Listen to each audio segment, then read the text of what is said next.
Good evening and welcome.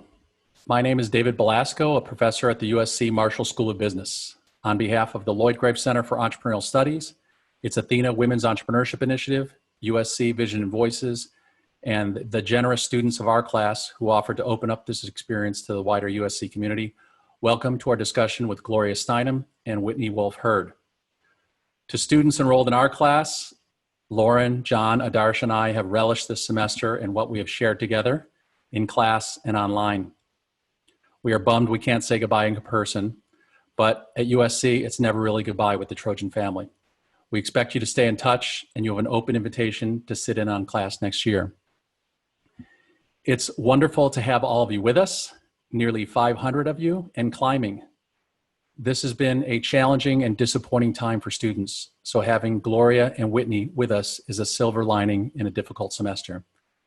One advantage of the stay-at-home orders is whom you can invite to class without them getting on a plane or even getting off the couch. As soon as classes went online, I reached out to Gloria to ask if she would speak in our final class. She replied instantly saying, "Happy to, I'm not going anywhere." Then we direct messaged Whitney on Instagram asking her to join us, the first time I've done that to invite someone to class. She also replied in minutes saying, "Would love to, thank you for thinking of me." So that brings us to today. Both of our founders and activists on the forefront of women's empowerment and equality, though using different platforms to advance the cause. Whitney Wolfe Herd is the Chief Executive Officer of Magic Lab, the parent company of Bumble and Badoo, with more than 700 employees and a valuation of $3 billion. She is most known as the founder and CEO of Bumble, the influential social connection app designed with women at its center. Prior to Bumble, Whitney was a co-founder of Tinder, leading its membership and marketing efforts. Whitney's accomplishments and impact have been heralded by Forbes, Inc., Business Insider, Fast Company, and she was named to the Time 100 list. All that, and she just turned 30. Writer, political activist, and feminist organizer, Gloria Steinem is one of the most visible and enduring voices in the movement for equal rights, equal treatment, and equal dignity. Ms. Steinem is a co-founder of New York and Ms. Magazines and co-founded the National Women's Political Caucus, the Miss Foundation for Women, the Free to Be Foundation, and the Women's Media Center. She has authored numerous best-selling books, including her most recent, The Truth Will Set You Free, but First It Will Piss You Off. Her writing and activism have garnered scores of awards and honors, including the Presidential Medal of Freedom, the highest civilian honor in the United States. Both Gloria and Whitney are advocates, entrepreneurs, and disruptors, which is why we invited them to teach tonight. So live from New York and Austin, please welcome Gloria Steinem and Whitney Wolfe Herd. Welcome. Everybody wave. Now we can all do namaste since we can't shake hands. That's right. Perfect. Yes, I think we should tell this country about namaste. I second that. There's a lot more namaste and yoga being done right now with everyone at home. Gloria, how are you doing at home? Is this a creative time? Is this a reflective time? Is this a time for you to visit more by email and text? What are you doing with your time in New York? Well, I have been in my house for something like 7 weeks. I haven't crossed the front door. Fortunately, I have a back door and a little yard with tulips in it. And also writers are used to self-isolating. So it doesn't seem like such a huge change. And I have lots of projects and lots of deadlines. I think the hard part is about the future, because we don't know what's going to happen. But on the other hand, we're living in the present, which is the only time we can live, as it turns out, with all 5 senses. So I'm doing my best to live in the present. So the two of you recently met in Austin. I saw a wonderful photo of the two of you in front of Bumble headquarters. Whitney, can you share the story of how you connected and what you learned from a day of Gloria visiting Bumble? Yes, so we had the honor and pleasure of having Gloria come to our office to speak to our team. It was surreal, as you can all imagine, to be in the living flesh with Gloria Steinem. my personal icon and so many of yours and other people around the globe. So we had a great chat. It was really interesting because, you know, we're running a business with women at the forefront, both internally and as a message and a driver and a USP in our actual product. So it was really fascinating to hear directly from Gloria herself about so many of the opportunities she actually made possible for myself and so many people on my team. So it was a really surreal day, and yeah, it was just a really special memory for all of us at the company. You know, we're going to dive into the origins of the feminist movement in a minute, but I wanted to first touch on the challenges that you must have at Bumble. You are running a dating app empire with 700 employees, adjusting to be a new mother.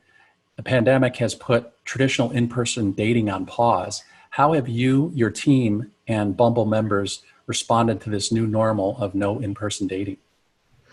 Well, before we responded from an actual, how do we serve our user base, format, we really thought about our users and our team members in the form of how do they stay healthy mentally and, physically safe through all of this. So it was very important to us to act quickly.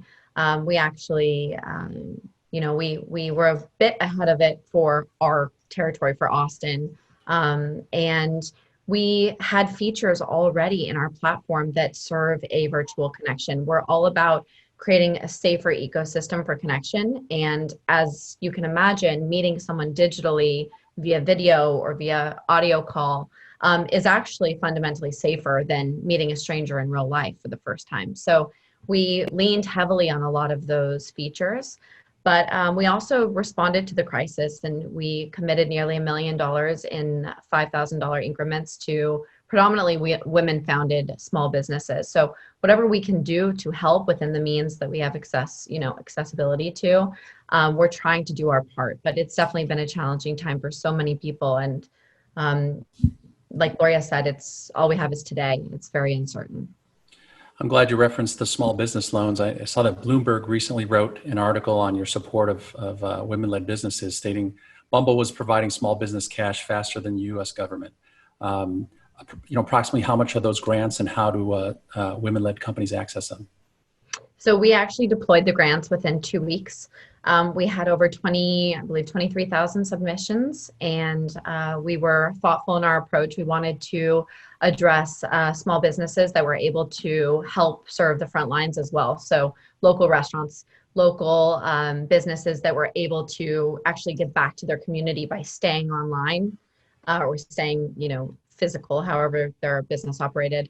And we were able to deploy the capital really rapidly. So we hope to do more in the future. And, we're looking for ways to keep people safe and healthy and engaged. But I think a big piece of this pandemic that people haven't really focused on yet is the emotional consequence, the emotional fallout of all of this, loneliness. And, for so many of you students, I'm gutted for you that you had to say goodbye to your friends without knowing that you needed to say goodbye, leave your dorms and your apartments and your homes behind. It's a very, very isolating and alienating experience. And so we hope to be able to keep people connected in whichever way we can. It is a very tough situation. And we're going to talk about mindset, and maybe you and Gloria can give them some tools of how you've endured through some tough times and some transitions. I want to give a little bit of a background on the feminist movement of the 1960s and 1970s.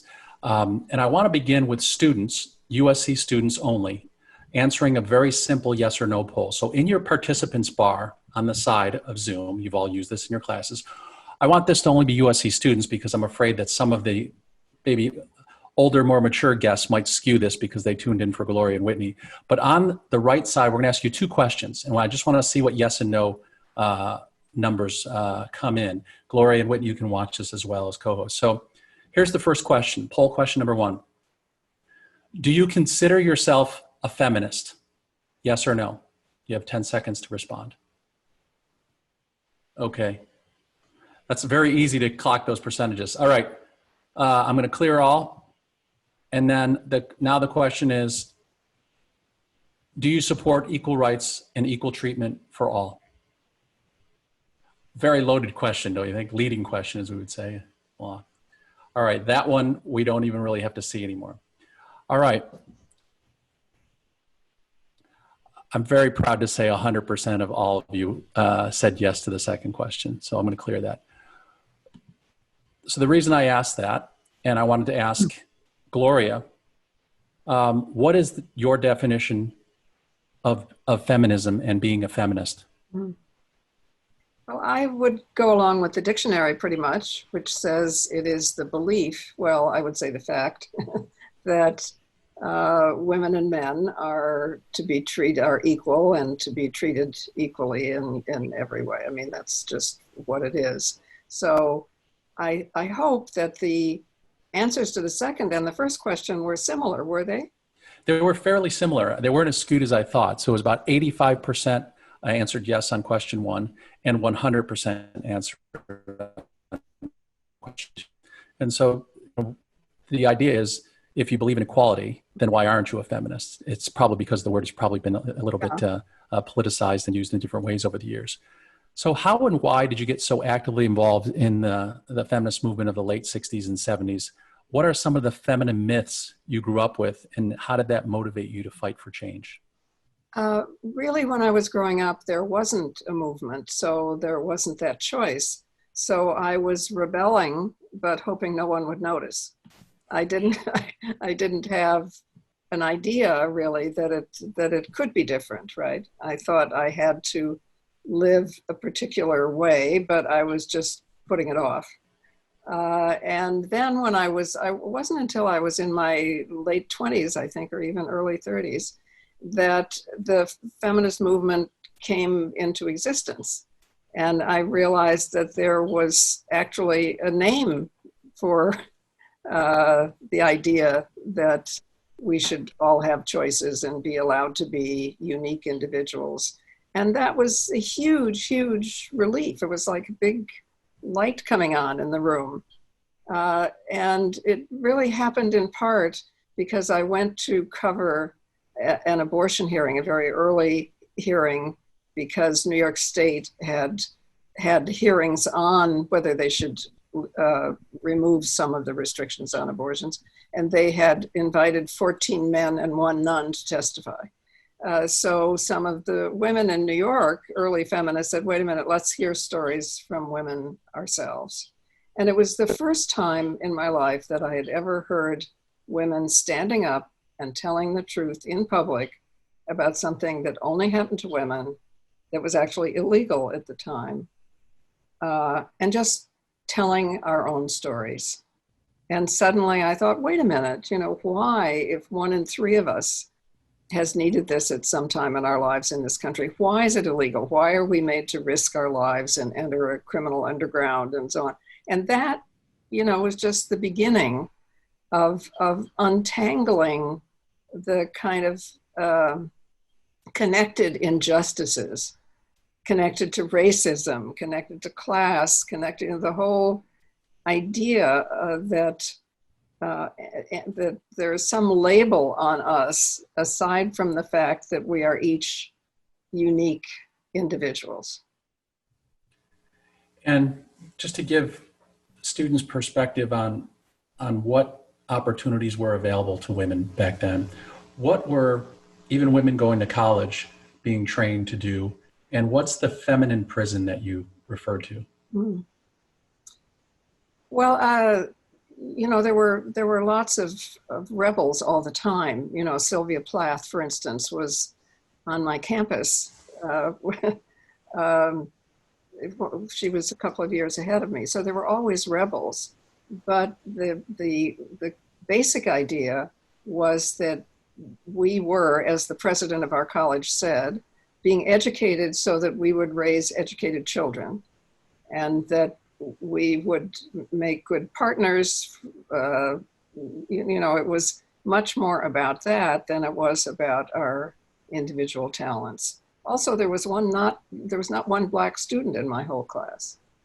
It was that, it was quite profoundly segregated then. So, that was in the 1950s and was quite different. And fortunately, one of the great things that happened to me was that after graduating, I went to live in India for 2 years, and that, was at the peak of just post-independence and a huge women's movement, and that helped open my eyes a lot. And, the language was different. People called the movement militant. They said you were advocating for role exchanges and replacing men, and none of that was true, right? Mm-hmm. I want you to just sort of share, is equality given, or does it have to be taken? Well, it should be given, but when it's not given, it has to be taken, right? If we grow up with labels, then we come to believe them because we're so much the creatures of our childhood. So we qualify ourselves, and we probably need to be with members of our own group who are saying, wait a minute, race is a fiction, gender is a fiction. We're each unique individuals, and if we get together, we can defeat these fictions. Excellent. Is Jennifer ready with her question? Start with some student questions that are part of this. Jennifer? Hi. Thank you so much for joining. I'm a really big fan of your work, and also Whitney, you too. I'm actually here with my partner who I met on Bumble, so. Woo! I gotta send you some t-shirts. Yeah. So this question is for both of you. Both of you have been advocating for, the principles regarding like feminism and everything for a while, and you've been criticized in the press quite a lot. And it's been famously said that all truths pass through 3 stages. First is ridiculed, second is violently opposed, and then third is being accepted as self-evident. So for both of you, in your situation, what feels worse, the ridicule or the violent opposition? I mean, for me, the ridicule is worse because at least when I get violent opposition, I know they're taking me seriously. And we did get, ridicule first, and we did feel accomplished when we began to get serious opposition. That was put very well. When I was starting Bumble, actually, I'll never forget, there was so much negativity around it. I was watching journalists have joking threads about me on Twitter, and I was getting anything ranging from rape to death threats on Instagram and on Twitter, and it was really ugly, and I was being ridiculed for wanting to put women in the driver's seat of dating. And that sounds so silly, as it was only not even 6 years ago. So I can't imagine, Gloria, what you went through. It's nothing in comparison, because we were obviously more advanced when it came to thinking about feminism and women being in the driver's seat. But there is nothing that hurts more than ridicule, because like Gloria said, there's nothing that shows that they're getting it or that anybody understands what you're doing. It's just, it feels dark and it feels intense. But I think that you can take it as an early symptom of something better coming, growing pains perhaps. So yeah, that's kind of how I felt about it. Mm-hmm. And I still get ridicule all the time. And Gloria, I'm sure, I mean, listen, what Gloria has done in her life has set the stage for people like me to even have an opportunity. So I can't really compare. Nothing's comparative. We're all going through the same storm in different boats, to borrow somebody else's phrase, but that's the way I thought about it. Well, and I suspect that women are more likely to be subject to ridicule, whereas people who are fighting racism are more likely to meet hostility right away, because there's some lack of seriousness, but I'm not sure. It depends on each person's true, honest experience.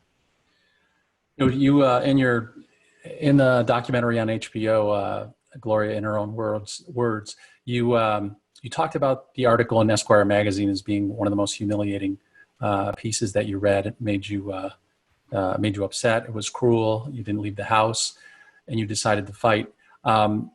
Is Yushen Ma ready with a question? Yeah, sorry, I wasn't able to unmute myself for some reason. But yeah, the question is to Gloria is how did your experience and treatment lead to the recognition of a need in the media market and the launch of Miss Magazine in 1972? Well, I had been working for New York Magazine, which was the first city magazine in which I had helped to start. But I was the girl writer, right? I was the only woman on the team. But it taught me how to start a magazine.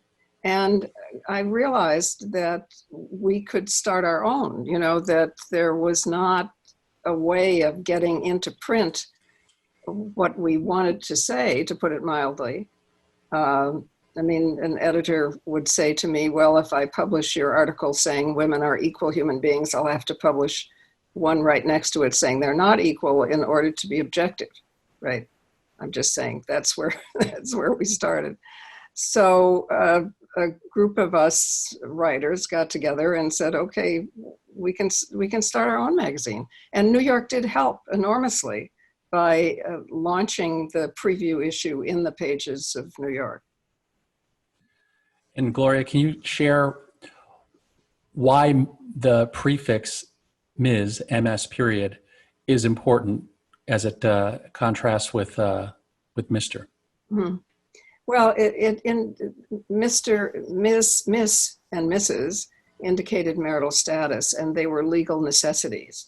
I mean, if I went to get a airline ticket, for instance, I had to identify myself as Miss or Mrs. And in the beginning, when I said Ms., they would get quite annoyed with me. Fortunately, Bella Abzug, who was then a member of Congress, passed a bill so that Ms. became a formal option as an address in the government. But I think it took, I think in the New York Times, I was Miss Steinem of Ms. Magazine for about 15 years. It's funny, these things that seem so antiquated, and that, you know, men have always been checking Mr. if they checked anything, and women never had that same option until you sort of raised it to the forefront. Yeah, well, actually, we shouldn't. I think we need it less and less, don't you? I mean, you know, I think we're not even identifying ourselves by gender, and they're transgender, and so, you know, so it's changed a lot, but it's just about not being put in a box you don't want to be put in. That's a very good point. Anaya has a question for Whitney. Hi, yes, thank you so much for taking the time to be here. This is like one of my top 10 life experiences to hear both of you guys talk. So I was just wondering if you could please share your experience after leaving Tinder, and then the treatment that you received by the tech press and social media, and how this impacted your state of mind and mental health, and how you overall dealt with adversity and doubt. Great question, and it's so nice to meet you. Thank you for taking the time tonight to be here. So when I left Tinder, it was obviously a very dark time. I jumped off a rocket ship. It was one of the fastest growing companies in the world at the time, and it was a media darling, and it was what felt like the opportunity of a lifetime. And I had been, you know, part of the founding story, and I'd been a co-founder of the beginning, and we all worked so hard to get to where it was when I had to jump off, and I landed on my face pretty much. It was really hard. So, you know, just the exit alone was very painful. And then trying to get back up, to borrow Gloria's experience, you know, being part of a predominantly male early team, seeing and learning and understanding, well, what I had identified from being a part and helping, you know, get Tinder off the ground, I realized we were marketing a business for men, and we were marketing it to women, and that didn't add up to me. And I was identifying all of these issues with the actual landscape of the way people are meant to put themselves in these gendered buckets, and how a woman is supposed to, you know, wait to be spoken to, and all of these different things. And so when I started getting Bumble going, and everybody, with the exception of, you know, my now husband and my old business partner and our few early hires, everybody thought I was a lunatic, and they were telling me that in any way they could. And it takes a serious toll on your mental health. I was depressed. I had terrible anxiety. I was drinking too much because I didn't know how else to deal with this. And who was I? I wasn't you know, a celebrity. I wasn't anybody. I was just this young woman trying to have a career for myself and trying to make my way in the world. And so it was even more devastating to be ridiculed when I was truly just trying to chart a new path. So it was very emotional. But the reality is, I wouldn't be where I am today had I not gone through that chapter. And so I'm actually very grateful for it. You know, there's no growth without pain. And there's no way that, you know, the people that have now met on Bumble or the Bumble babies I hear about, they wouldn't be here today if that wasn't a piece of the story. And so I think, you know, looking back on it, I don't feel sorry for myself. Of course not. I know I'm so fortunate, but it's part of everyone's story. And so, you know, something to take away for all of you. It's crazy to be on this call because I was in all of your seat. You know, I graduated just 9 years ago and I had no idea what I wanted to do. I was scared. I had no clue. And so the point is, like, all of you are going to embark on something here after graduation and going into the world. You're going to get into times that feel terrible and horrible. And the only piece of advice I can give you is if you know that what you're doing is right and you're not trying to hurt anybody, just keep going, because there will be a path out and there will be a light. I mean, if it wasn't for Gloria going through all the ridicule through all the decades, I mean, we wouldn't even be able to have this conversation together. So I hope that answers the question a little bit. And I would just add, and Whitney, it's probably true for you too. You need to have some support, some friends who share your dream or have faith in you. We're communal animals, so feel quite okay about reaching out for some people who support you. We all need that. That's so true, especially in this moment when you're all taken away from your friends and from your professors and from your communities. Gloria's right. You have to stay in touch with each other. That does dovetail to the next question that I'll set up in a second. It's interesting on Ms. Magazine, you know, people like to tell you whether your idea is good idea, bad idea, whether it's going to fail. And it's usually people who have never been entrepreneurs or have never started something, but those are the critics, not in the arena, so to speak. Gloria, what was the prediction that Harry Reasoner famously made about how long Ms. Magazine would last? Oh, I've forgotten the amount of time. It was something like, give it 2 issues or 3 issues, something like that. Yeah, he said 3 weeks. And yeah, right. I mean, you know, because he said, well, you know, they've said everything there is to say in the first issue, so you can't possibly go on. But I have to say for him that he did apologize after a while, though it was his much younger producer who made him apologize. But nonetheless, he did apologize. And you were nice enough to include the apology as well in the documentary, or the producers were. Is Anagari Kizada available for her question, which is closely related to this? Hi, yes. Hi, Gloria. Hi, Whitney. Thank you so much for being here. My question is, both of you have shared your struggles with self-esteem. Gloria in your books, and Whitney after leaving Tinder and getting beaten up in the tech press and social media. Can you share your perspectives on how you see self-esteem for women and how you've learned to improve and strengthen your self-esteem? Gloria, you go ahead. That was a beautiful question, though.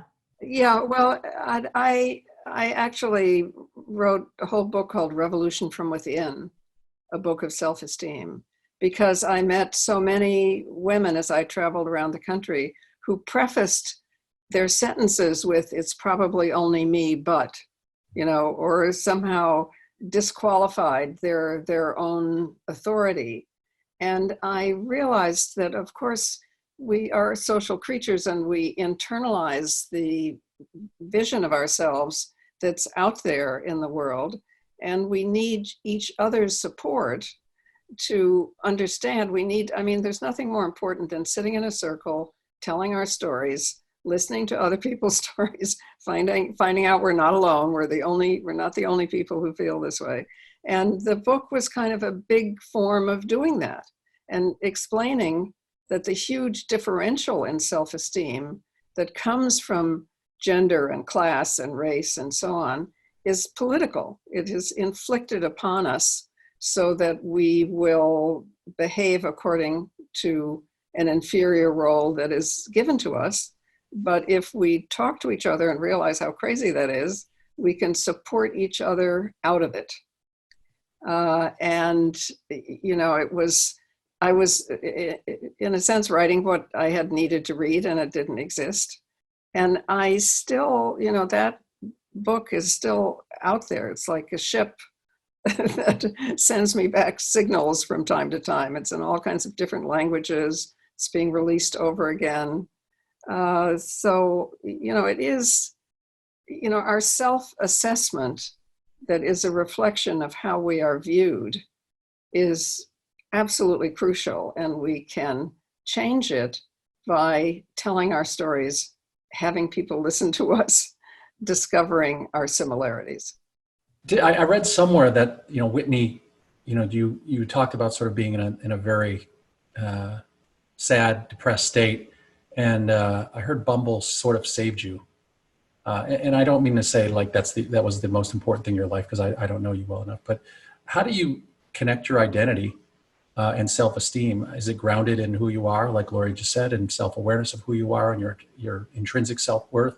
Sometimes entrepreneurs really connect most, if not all, of their identity and self-worth to their business. And maybe, you know, some of us don't have kids, and so we connect it even more so to our businesses and the things that we start. How did you sort of look at the business, and how did that help you through that time? So it's interesting, and that's a really interesting question, but I still don't think I built a business. I still feel like I woke up with a problem, and like Gloria said, thought I was alone, and then started to realize, wait a second, this is not something I live in my own world with. Women around the world struggle with what I was struggling with, which was feeling like they were not allowed to own their voice in dating. They weren't allowed to go first. Being a woman, I always felt, even when I was at college, I always felt like, you know, we were meant to show up to class just the same as the guys and do everything right and get the same marks and do everything. But it was never on us to own our dating lives, and we would be ridiculed and teased for that.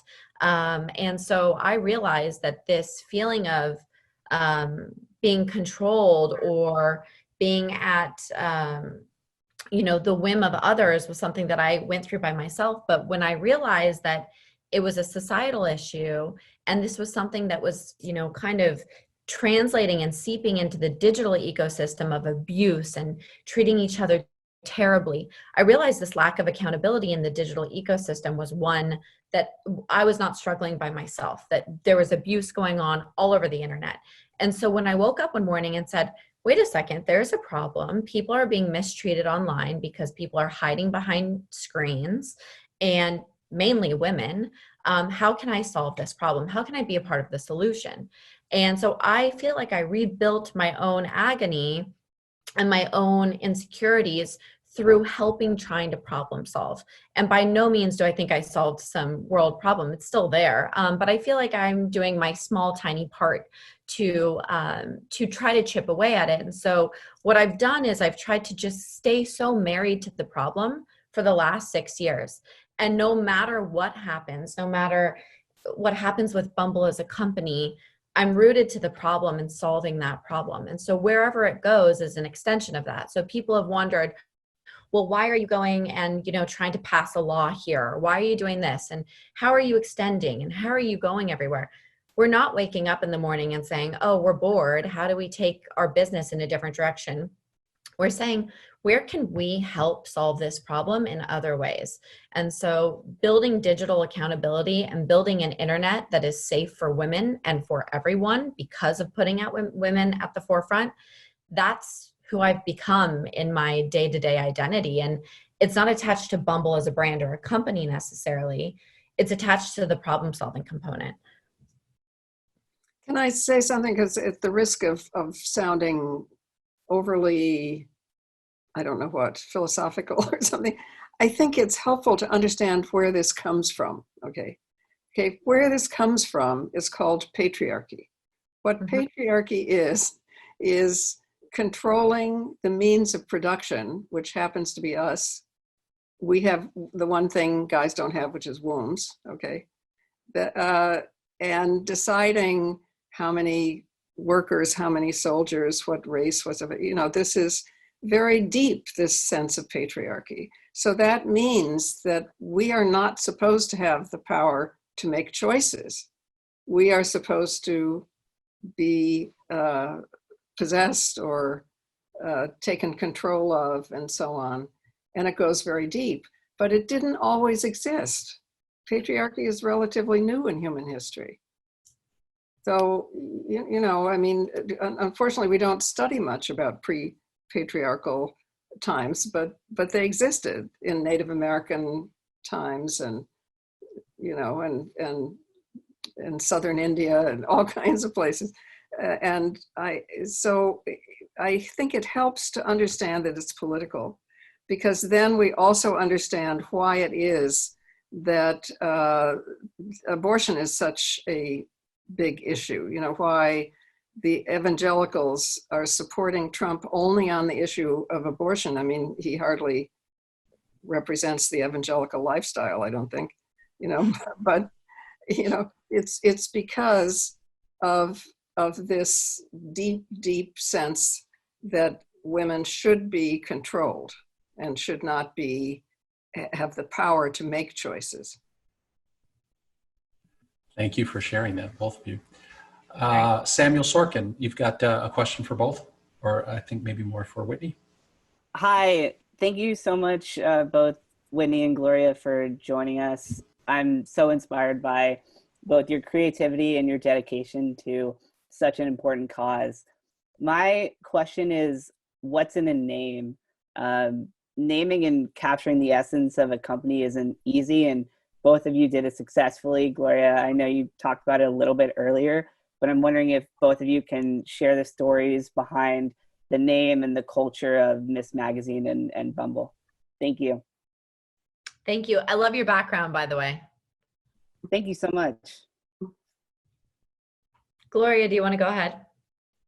Yes, well, Ms. actually, we went through lots of names. We thought, I don't know, Amazon, Bimbo. We went through every possible name. Amazon's probably been a good one in hindsight.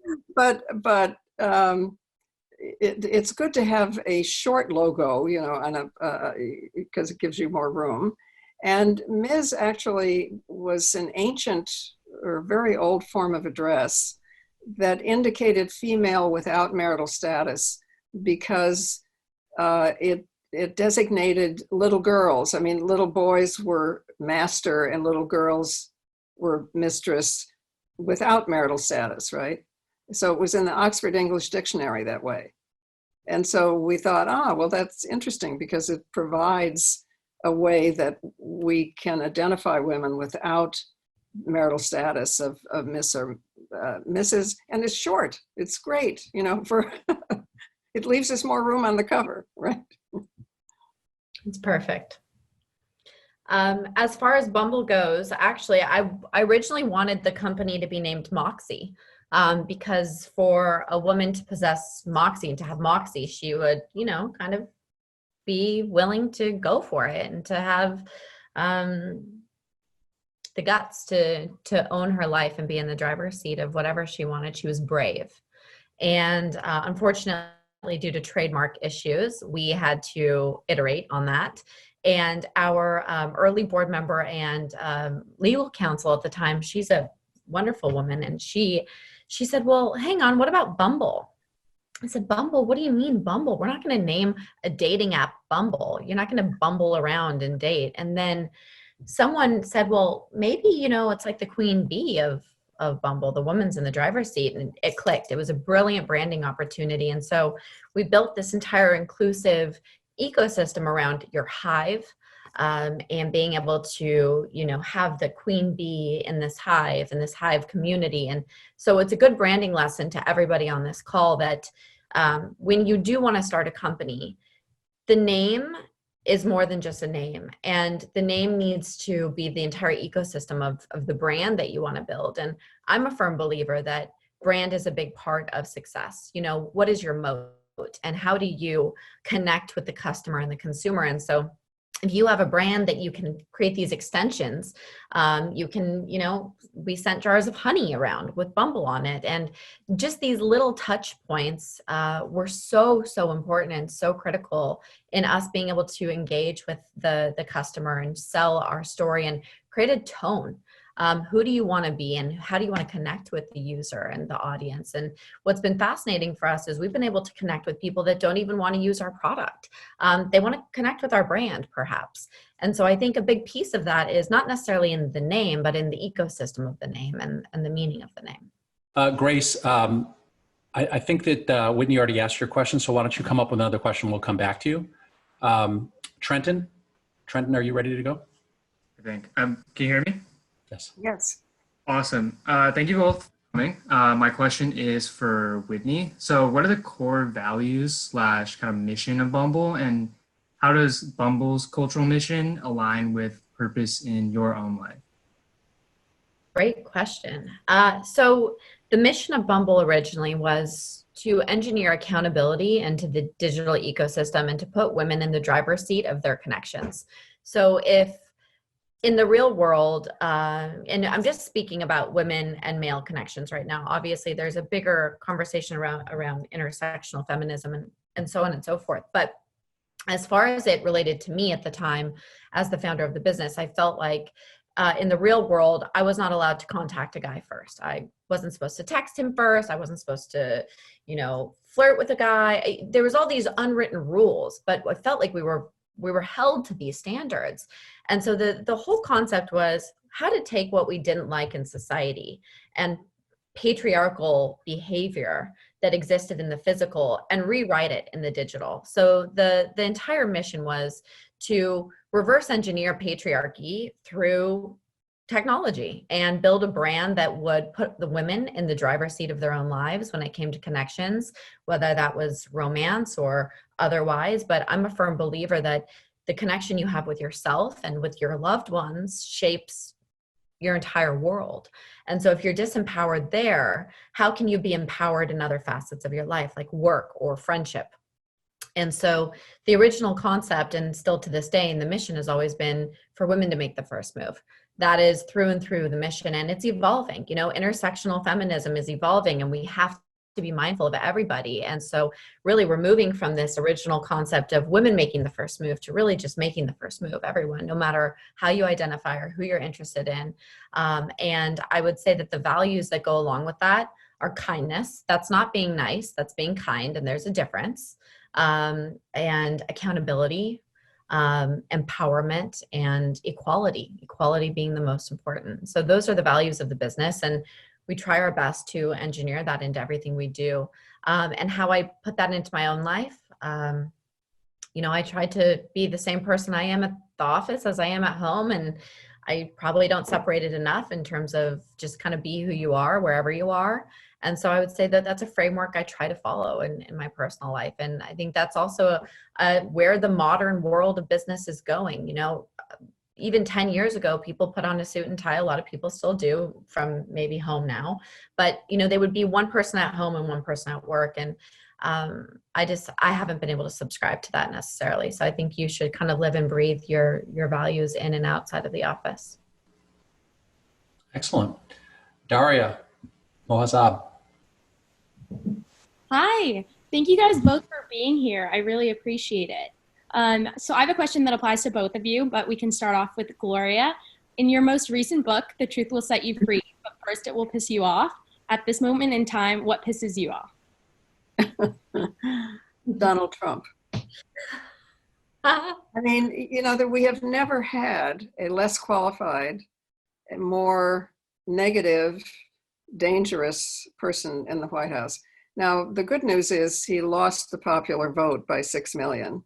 So, you know, he only got there because of the Electoral College, and the Electoral College was only there because the slave owning states wanted it, you know. So, I mean, it's a long story. There are only I think, 5 presidents in history who have gotten in without the popular vote as he did. So I'm assuming that we can get him out. But I and, countless other, news folks more objective than I mean, the news, there's so many untruths that he says every day about how we should inject, something into our bodies because of this disease that's dangerous, that a number of the networks are trying to decide whether to cover him at all. So I do think it's very, very important that we take our democracy back and get somebody who has the popular vote, as Hillary Clinton did. She had 6 million more than he did. Whitney, would you like to chime in on something that's angering you?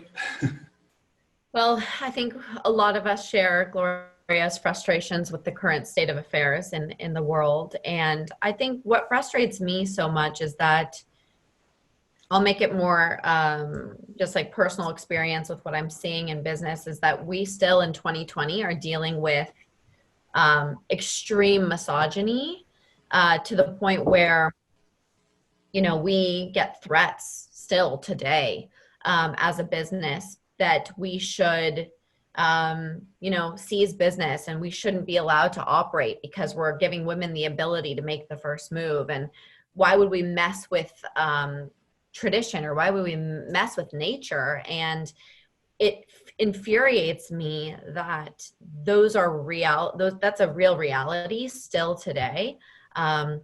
And so not only is it what Gloria is referencing that, is on a widespread, national television screen, this is what we're dealing with everyday people around the globe. And so that really frustrates me. And it frustrates me to see how much further we really have to go just to get out of the ridicule phase, right, as women. And I think that's frustrating. It's also the language of anger. Men are allowed to be angry. Some men are allowed to be angry, depending upon how you look as well. But women are not allowed to be as angry and use the same words and use the same sort of tactics. Gloria, you've obviously had a lot more experience in that than anyone here. Yeah, it's interesting to note that the depression rate is still higher among women than men. And depression is anger turned inward, in many cases, when you can't express what's happening to you and you blame yourself or you keep it inside. So I see that is still a differential. I mean, I think it's changed enormously. For instance, here's an example.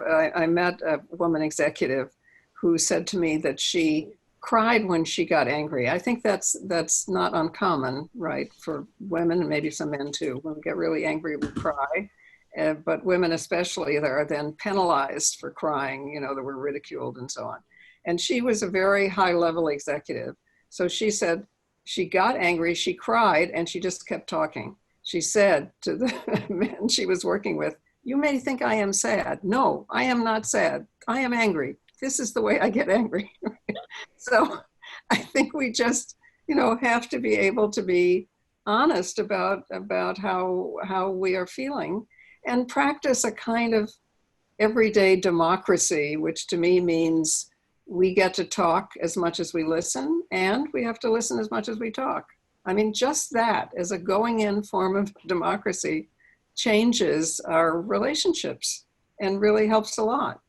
First of all, we don't learn while we're talking. Hello, we learn while we're listening. So it's a gift to all of us, men and women, to be able to listen. And if we just equalize those two things, it helps.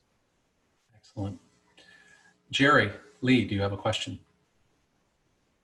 Yes. Hi, thank you both for coming. And I have a question that's more dedicated to Whitney, I'd say.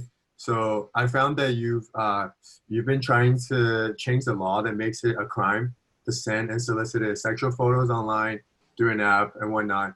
Can you share with us why you choose to get involved with this sort of legislative advocacy, and how do you personally see these laws being received in other states?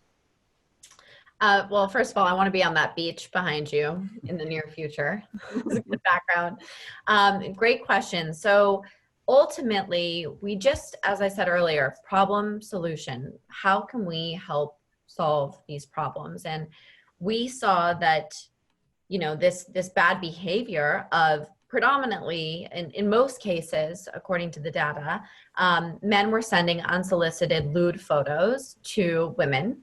And again, I'm not saying it's never the other way around, but this is the bulk of it. And they would not stop. So we built a feature to report it, and then to block it, and then to ban it. And it continued, and it continued, and it continued. And what I realized was, what good is a sign telling you to slow down if no one's going to pull you over and hold you accountable?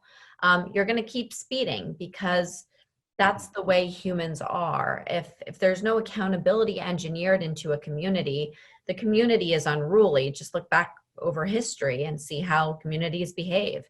And so what I realized was, and a lot of other people have realized this, but we've engineered all of this accountability into the physical to keep our communities safe, to protect children and women. And, you know, to say if we've done a good job or not, that's a conversation for another time, but they're there. There's laws and there's rules. Well, there's virtually no rules protecting predominantly girls and women on the internet. There's a lot of issues. There's a lot of loopholes that you can behave one way on the internet with no consequence. But if you were to go and do that in the real world, you'd go to jail. You cannot pull your pants down in public and not face a consequence. You're going to get in trouble. There's going to be fines, there's jail time, there's all sorts of things on your record. But you're telling me you're allowed to expose yourself in the same way digitally to even more people because of the way digital behavior grants you access? That doesn't feel right. And so we started looking into it.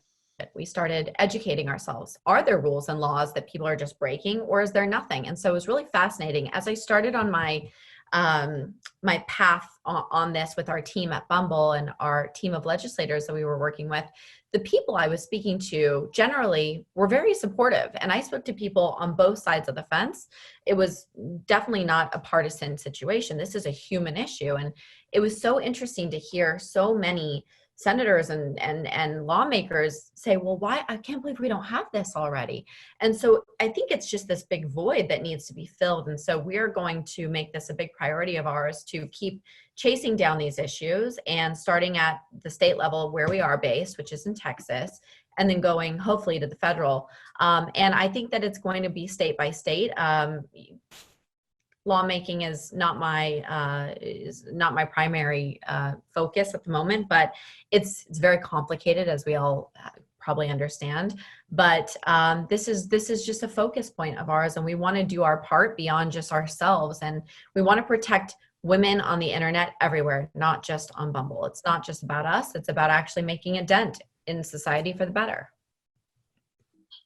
Do you think there's any future, Whitney, do you think there's any future in ridicule in the meantime? Oh yeah, of course. I mean, hello, I mean, you know, they're showing up there nude. I mean, you can just comment. Yeah. Well, yeah, it's there's a lot of ridicule going on. And I mean, listen, that's part of it. But I think that we can all agree. Do we think it's important for girls and women on the internet to be protected from very, very common and aggressive bad behavior? If that's a yes, go after it. Go fix it. Excellent. Cece Connickson, you have a question? Cece, thanks for the great research that you did. You had 20 questions. You can ask one now. Hi, thank you so much. Hi, Whitney and Gloria. Thank you so much for coming. You guys are such queens, and I just feel honored being able to talk to you guys and listen to you guys right now. And so just regarding all the interesting experiences that you have gone through in your guys' lives, I just wanted to ask both of you guys, if you could tell your 20-year-old self one piece of advice, what would it be? You know, I would just say to her, it's going to be all right. Just don't worry. You know? Just do what you love. Do what you forget what time it is while you're doing it because you love it so much, and it'll be all right. Gloria said it perfectly. The only thing I would add is don't go into tanning bed. Excellent. Jason Gomez. All right, thank you. Thank you both for being here today. My question is, in Ms. Steinem's book, Life on the Road, you say we are linked, not ranked. What does that mean for our communities, and how do we integrate that belief into our lives and actions as we start our careers? Mm. Well, I thank you for remembering that, because it's the shortest way I've ever been able to say what I think, what I feel, you know, that human beings are linked, not ranked, that the original form of human organization and communication was the circle. You know, we sat around campfires. The hierarchical mode is relatively new, and we need each other's companionship. So I treasure that. And I have to say that I think that this terrible tragedy that we are going through now with the coronavirus is showing us that we are linked, not ranked. The virus doesn't care what class we are, you know, what race, what sex, what age. The virus doesn't care. And I think we're learning a deep, deep lesson now, and that we can turn this also in a positive way. We're understanding that national boundaries don't matter, in fact. That, you know, just, I mean, we're understanding this in all kinds of ways. And I hope that we can carry it forward with us in a positive way. And Whitney, if you were to jump in to talk about digital communities, because your digital communities are linked and not ranked at Bumble, how do you sort of, you know, build on the importance of communities and lack of a hierarchy in the digital world?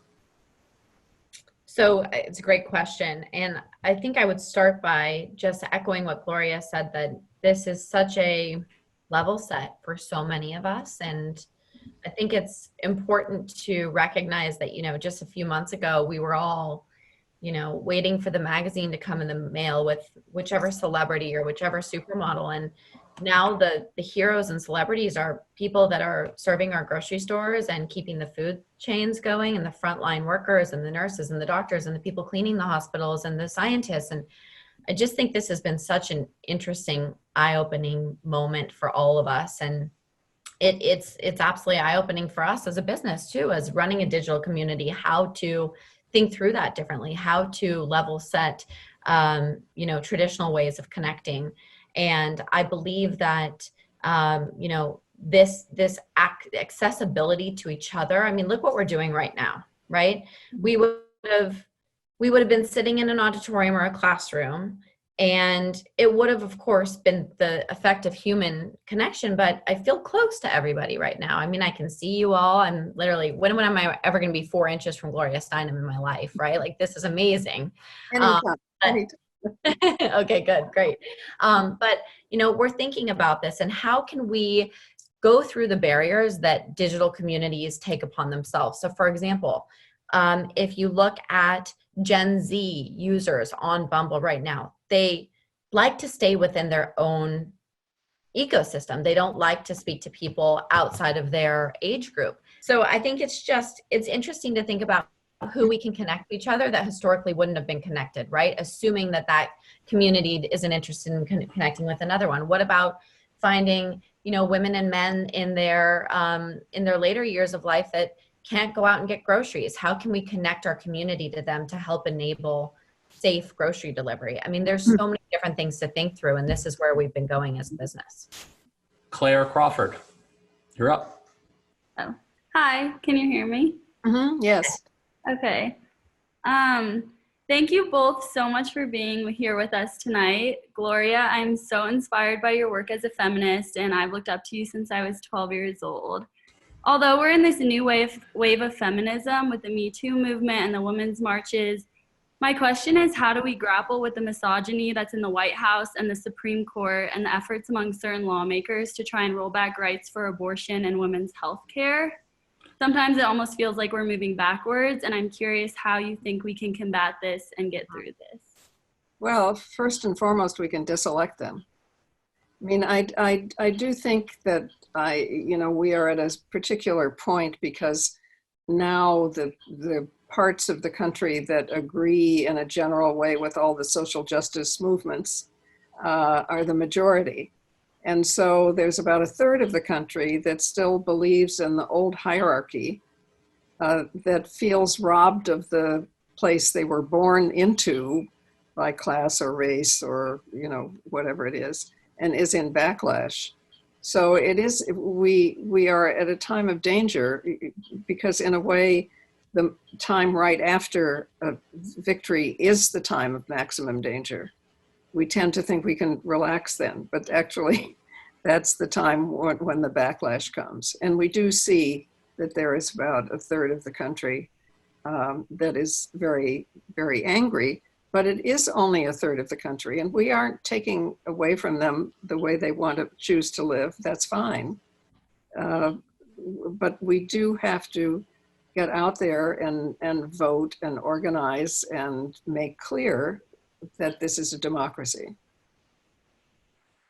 Claire, I would add just a quick thing and say that it's a big question I've been asking myself as well, feeling frustrated about women's health and abortion. And, I think the private sector can get involved as well, right? And so I've been doing a lot of self-reflecting and thinking, how can other, women leaders and male leaders that I know that are very supportive of women's equality and women's rights. But I think that it's going to be the collective work of people in power, even outside of the White House or outside of the, the capitals. And so that was a really thoughtful question, and I share your frustration.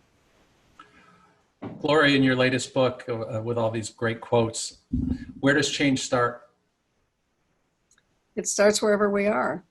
I mean, it starts when we get up in the morning and we say, what are we going to do today? It's not distant. It's not in the future. It's how we treat each other. It's what we use our money for. I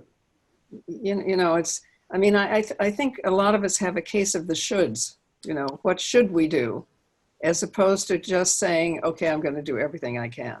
And it's adventure. Today is an adventure. What can I do that makes connections that haven't been made, or that, whatever it is. In my case, it's maybe organizing politically with my garbage man, who turns out to be the political boss of Queens, who knows everything. Right? That is amazing. No, I mean, it's just, it is both the immediate and the distant, but it's not about the shoulds. Don't get a case of this. It's not about the shoulds. It's what presents itself and what you do well and what you feel good about doing. And in your experience, does the change seem to start from the top or from the bottom? No, it definitely starts from the bottom. I mean, trees don't grow from the top, and change doesn't grow from the top either. It can be squelched and impeded from the top, but to have roots and to be strong, it has to start from the bottom. It has to be a movement of many people, not the dictates of a few. Excellent. Jolie Goldberg.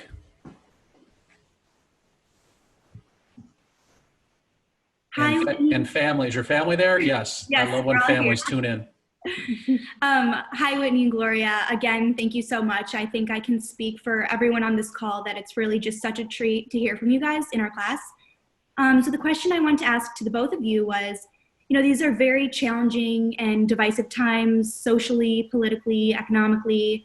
So what are some of the core values and philosophies that you guys use to steer you through your lives? And then how do we balance hope, anger, and skepticism when affecting change? Whitney, do you want? I've just been talking, so you take this. Gloria, I could listen to you for like the next 5 years. So that was a beautiful question. And hi, family. This is awesome. Guys, this is pretty cool. You have to admit, this is just awesome. And thanks for having us. So I think that was a two-part question. Yes, things are very divisive. Things are very polarizing. Things are very scary. But I think if you follow the framework of what Gloria said and see this as a great equalizer and if we look for, obviously it's not my quote, but look for the helpers, and that comes in all the forms and all the different topics that you just raised, people that are helping economically, people that are helping push the needle forward politically and socially. And I just think it's, and I'm not sure I'm answering your question the right way, because I'm not sure I even was able to take it all in, because I have a 5-month-old at home and we're not doing a lot of sleeping around here recently. So, but I would say it's just the little things, right? And just try to keep your spirits high by helping anyone around you. I have found that the only thing that has made me feel good through this whole thing is doing little gestures that can help. Sending a couple pizzas to your local hospital emergency room, that goes a long way. So it's just kind of doing the little things that you can right in front of you. Otherwise, it can feel really demoralizing and scary. So just tiny things to help. I'm sorry if I didn't answer your question the right way, but just rethinking the word polarized, because that sounds like it's 50-50. It's not. Again, brain is starting to lose brain function at about 9 o'clock after not sleeping. No, it wasn't you. It was the polarizing was in the question, I think. And if you just look at the public opinion polls, it is not 50-50. It is 60-40 at worst and more like 70-30. So, don't give the opposition the honor of being equal, because it has changed profoundly. And I think even to honor the opposition is to understand that that's why they're scared, because they're used to being the majority and now they're the minority. I thought you were talking about coronavirus. I realized we were talking about Trump now. Okay, I answered the question the wrong way. No, I think we were just talking about, I was just talking about the word polarized. I wasn't. Oh, got it. Right. It actually wasn't, the comment was they're divisive times, but the gist of the question, I think, was your philosophy that steers you through life, and how do you recommend, especially for 18 to 22-year-olds, which are in the class, how do you recommend to them that they balance hope and anger and skepticism in trying to affect change? Well, I don't know. I mean, I trust everybody here to know that for themselves. I'm not here to tell you, but just remember that hope is a form of planning. If your hopes weren't already real inside you, you couldn't even hope them. So never give up your hopes, because that means you're defeated before you even start. They're incredibly valuable. They are a form of planning. They are special to you. They are informed with your incredible talents and creativity and uniqueness. And so, by never give up on hope. Of course, I'm a hopeaholic, as many people have pointed out, but still, I think hope is a form of planning. It is. And I also think that having times that are tough give you opportunity, right? There's so much opportunity in times that are devastating to go and be better than what you hate going on, right? And so it almost gives you an energizer. It wakes you up. And so if I were 18 or 22, which that would be amazing, sounds fun right now, I think that I would look for everything I hated going on in the world, ranging from politics or, society at large, and make a list of the things I disliked, and then sit down and start problem solving. What can you do to build a solution? And for all of you, coming out of school and looking to either start businesses or go work at businesses, my biggest piece of advice is to put your energy towards solving what breaks your heart. Something breaks your heart. Something breaks all of our hearts. For different people, it's different things. But for Gloria, I think we understand what broke her heart. And she went and made a life out of it, and a life that now so many women get to build their lives on top of. And so for me, I was heartbroken by the fact that I wasn't allowed to be equal to men in the dating world. And I was heartbroken by the way I was treated online. And I went and found a solution in my own world to it. And so for all of you, it's within all of you to go solve the problems that break your heart. And that's how you will, in my opinion, find success and fulfillment in your lives. Mm-hmm. And think about the other side of it. I mean, obviously, men deserve the honor and the interest of being chosen, not only choosing, right? I mean, this craziness is hard on everybody. It's terrible for men too. Excellent. We've got time for a couple more questions. So students in my class, please raise your hand and we'll call on you. While we do that, I actually want to do something I don't usually do, but someone in my family wants to ask a question, and she works very hard in this field and is tuning in from back east. Alyssa Belasco, are you ready to ask a question? I am. I'm so excited just to be a part of this. Thank you, Gloria, for all you do. I just want to know, for those of us who don't necessarily want to run for office, but want to support those who do, what do you think is the best approach to do that beyond the essential duties that we have as citizens? Well, I think, to begin with the offices that are closest to you. For instance, part of the reason that we are in trouble is because we have not paid the same attention to state legislatures as we pay to Washington.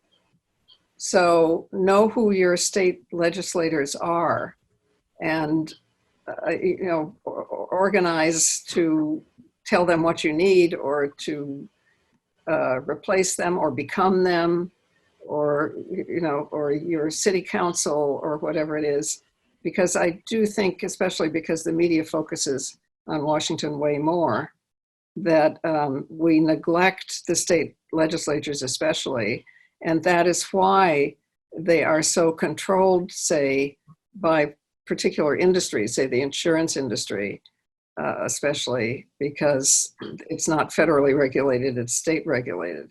And then, there are all kinds of injustices there, or why are state legislators building prisons instead of giving the money to universities so you can pay less? I mean, there's just a lot going on there, and it's very fascinating to get involved.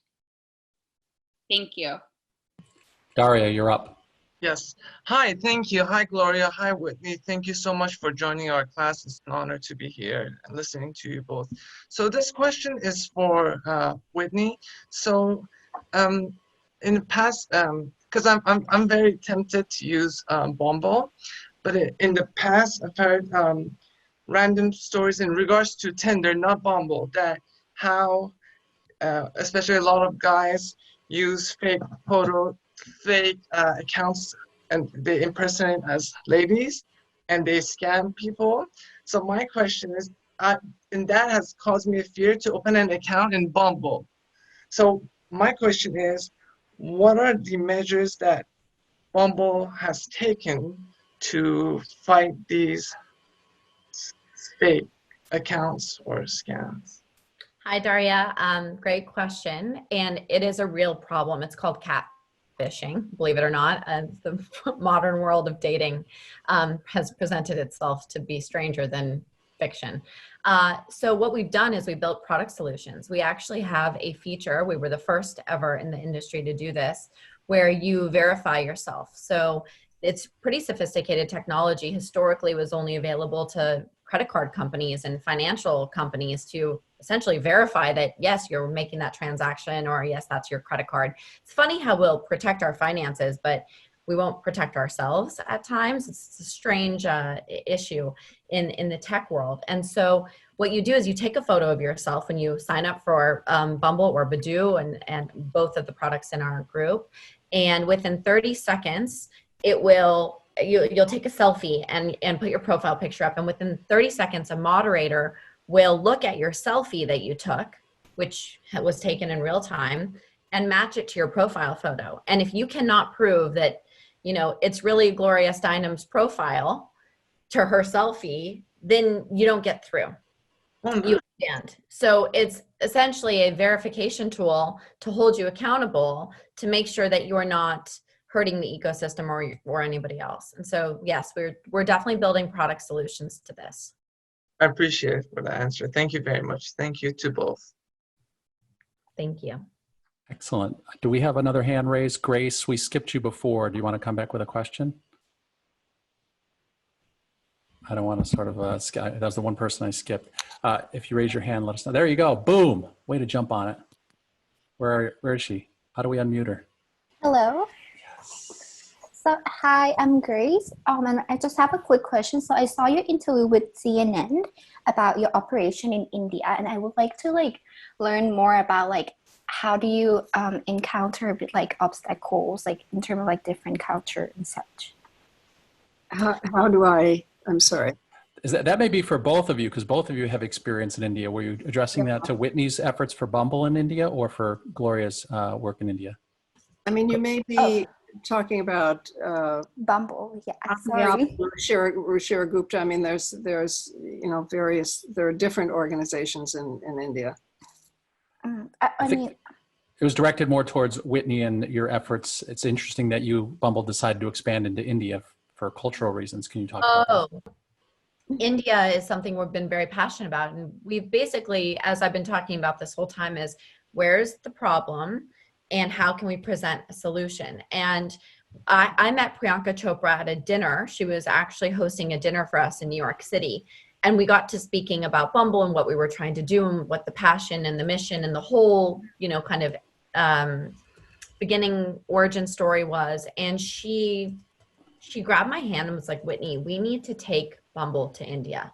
Women in India need safer technology.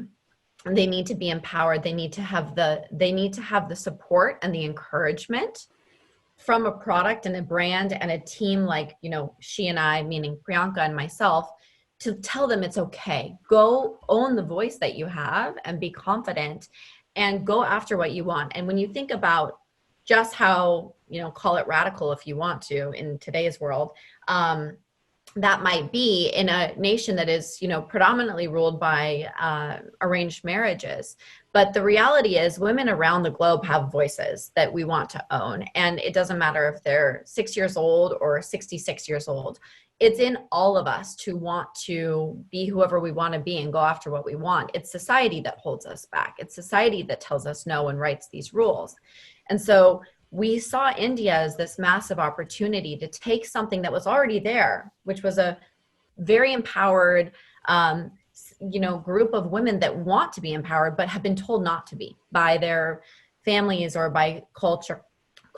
And so we took a very interesting approach in the sense that I wasn't in the driver's seat, nor was our team here in America. We hired women in India, women that have struggled with this firsthand. We are not imposing our beliefs or our assumptions on another culture. It has to be so tailored and has to be authentic.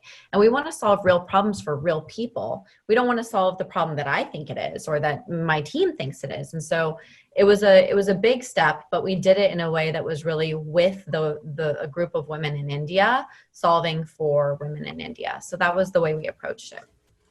Excellent. Aurora, Vaughn, you're on. Hi, thank you both so much for coming. I really appreciate hearing you talk. This is my cousin Christina. She joined in for the talk tonight. So this is a question for both of you in kind of two different parts. Gloria, I would love to hear how your views on gender have evolved throughout the past 5 years, especially with more people coming out with historically underrepresented gender identities. Mm-hmm. And to Whitney, I'd love to hear how Bumble serves people who do not conform to such gender to the binary specifically, while staying true to Bumble's mission, of course. Mm-hmm. Thank you so much. Well, I think we get to say who we are. It's that simple. We get to identify ourselves. And that's it, and gender is cultural and social anyway. I mean, sex is perhaps biological, although, surgically one may be able to somewhat change sex, but it's mostly biological. But gender is cultural. So if somebody grows up identifying, it's part of our right to say who we are. And I just think we there's no way that I know that makes any sense other than letting people tell us who they are and identify as they wish to be identified. Beautiful answer. And Aurora, it's a great question. And I could not agree with what Gloria said more. It's the individual's choice to be whoever they want to be and express themselves however they want to express themselves. And you know what? This has been not only a very, very pertinent and important question and topic in our organization, but you know, I have to take accountability and be responsible for this, because the reality is I didn't wake up one morning and say, well, where can I go, you know, build a business model off of women? I woke up with a problem, like I said, and my problem was unique to myself. It wasn't the problem of necessarily every single different person in the world. And so I set out to solve this very heteronormative issue. And I felt that heteronormativity wasn't very normal. I don't think it's normal that in a heterosexual relationship, the man is historically and kind of usually even in today's standards, the boss. And there is all of this assignment to those gender roles. And I didn't like that. And I still don't like that. And so as we've, you know, set out to build this feature set where women make the first move, you're right, that does assign people in ways that was not intended. It was not intended to alienate or isolate or, you know, label. And so we're thinking through that every day actively. We have task forces internally, and we're all engaging on this every day. But, you know, being able to be who you are is so important. So what we're trying to do in this next wave of the business is not women making the first move necessarily, but just make the first move. Whoever you are, whatever you're looking for, it doesn't matter. We accept everybody, and we are trying to optimize the product to be accommodating to that. But to be totally candid, it is a work in progress. Nobody has the perfect answers right now. And all I can say is I'm committed to working towards it and understanding it better. Like Gloria said, you don't learn from talking. So I'm trying to listen. I'm trying to learn as much as possible and go from there. Well, I want to be respectful of our time. I think you volunteered for 1 hour and 15, and we're stretching 1 hour 30, and you're 2 and 3 hours ahead.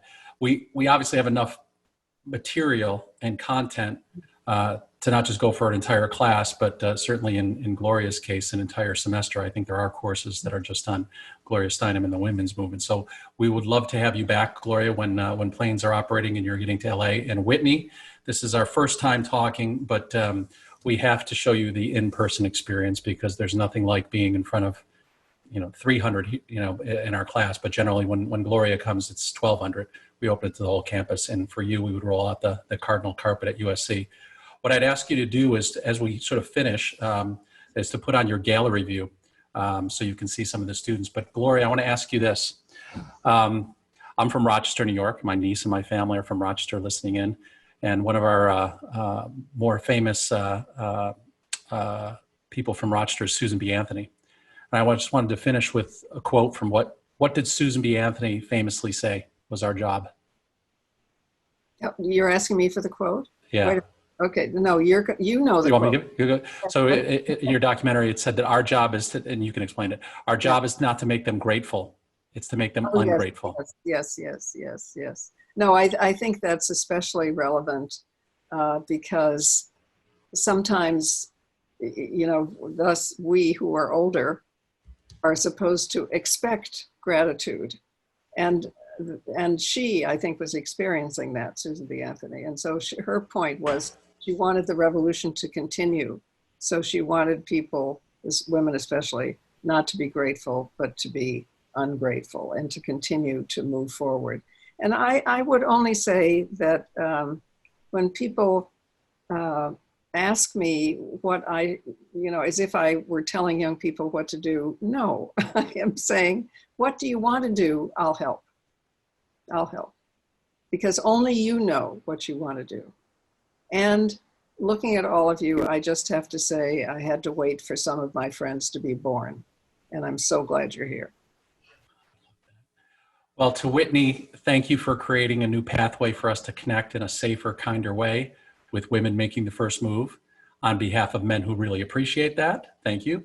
On a personal note, not that I'm your demographic, but I signed up for Bumble in 2016, and the first person I met is a wonderful woman who's still very much a part of my life.